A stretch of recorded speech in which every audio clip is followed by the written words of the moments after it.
क्यों हम वो पाने की कोशिश करते हैं जिसे हम अपने पास रोक ही नहीं पाते हैं। ये है एलेक्स, एक नाम जो किसी का भी हो सकता है। एलेक्स का एक सपना था जिसे उसने अपने इमेजिनेशन से बनाया था। एक खूबसूरत घर, दुनिया घूमना और एक हाई पेइंग जॉब। सालों तक एलेक्स इसी सपने के पीछे पड़ा रहा, इस उम्मीद में कि एक दिन उसे सब कुछ मिल जाएगा। फिर वो दिन आया। एलेक्स ने सब कुछ अचीव कर लिया। एक खूबसूरत घर, एक हाई पेइंग जॉब जो कि उसकी फाइनेंशियल प्रॉब्लम को ख़त्म कर दिया। और उसने दुनिया भर में बहुत सी जगह सफ़र किया। लेकिन इसके बावजूद एक चीज़ था जो कि एलेक्स ने एक्सपेक्ट नहीं किया था। एक अजीब सा खालीपन। क्या आपने कभी सोचा है कि जब हम हैप्पीनेस को पाने की कोशिश करते हैं तभी वो हमसे दूर क्यों चली जाती है? क्या ज़िंदगी ने हमें धोखा दिया है या प्रॉब्लम हमारे अंदर ही है?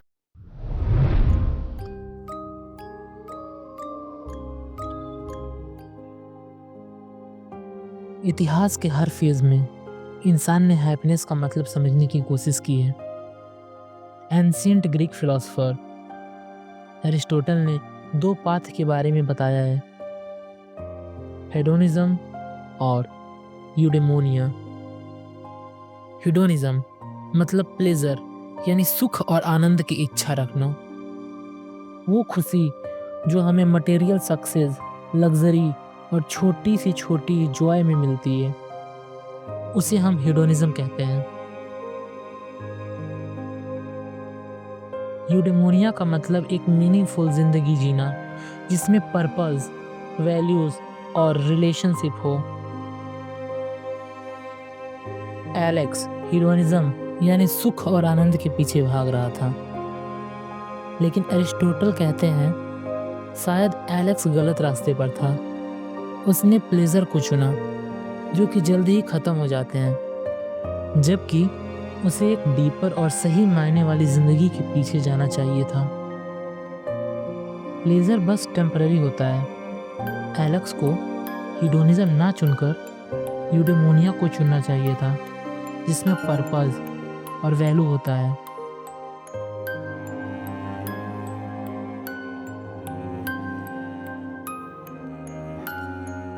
साइकोलॉजिस्ट एक टर्म यूज करते हैं फ्लीटिंग नेचर ऑफ हैप्पीनेस के लिए, हेडोनिक एडेप्टेशन।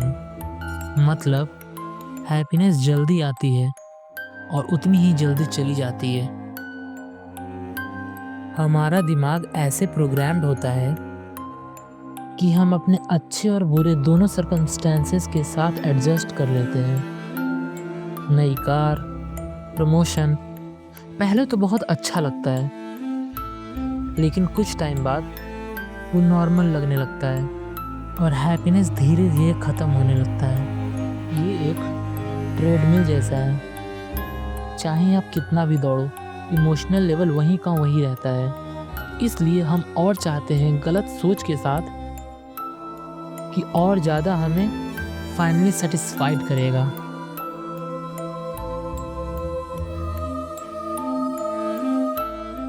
आज की दुनिया में ये साइकिल सोशल मीडिया की वजह से और भी बढ़ गया है। हमें कॉन्स्टेंटली ये दिखाया जाता है जो हमारे पास नहीं है। किसी का वेकेशन, किसी का करियर माइलस्टोन या एक परफेक्ट लाइफ। लेकिन सच ये है, जो हैप्पीनेस हम एक्सटर्नल अचीवमेंट से बांधते हैं वो फ्रेजाइल होता है। जैसे ही कार खराब होता है, वेकेशन ख़त्म होता है या लोगों का अटेंशन कम होता है, वैसे ही खुशी भी चली जाती है। एरिस्टोटल का दूसरा पाथ यूडेमोनिया एक अल्टरनेटिव देता है। फ्लीटिंग प्लेजर्स चेस करने के बजाय एक डीपर और मीनिंगफुल ज़िंदगी बनाना है। इसका मतलब ये नहीं कि आप मटेरियल डिज़ायर छोड़ दो, बस उन्हें बैलेंस करो उन चीज़ों के साथ जो सच में मैटर करती हैं। रिलेशनशिप्स, पर्सनल ग्रोथ और किसी बड़े पर्पस का हिस्सा बनना। रिसर्च भी इस बात को सपोर्ट करता है। स्टडीज़ कहती हैं कि वो लोग जो मीनिंगफुल कनेक्शन और काइंडनेस में फोकस करते हैं उनका लाइफ सेटिस्फैक्शन ज़्यादा होता है। मतलब ये नहीं कि प्लेजर गलत है, लेकिन प्लेजर और पर्पस का बैलेंस होना ज़रूरी है। तो निष्कर्ष क्या निकलता है? हैप्पीनेस एक चीज़ नहीं जो कि हम उसके पीछे भागें।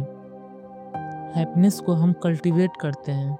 ये अचीवमेंट्स के हाइज में नहीं, बल्कि पर्पस और कनेक्शन के क्वाइट मोमेंट में मिलता है। शायद असली सवाल ये नहीं कि क्या चीज़ हमें खुश करेगी, बल्कि ये है कि क्या चीज़ हमारी ज़िंदगी मीनिंगफुल बनाती है। आपका क्या सोचना है? क्या आपने कभी कुछ अचीव किया और फिर भी अनफुलफिल्ड महसूस किया? अपने थॉट्स नीचे कमेंट में शेयर करें और ऐसे ही डीप डाइव्स के लिए चैनल को लाइक और सब्सक्राइब करें।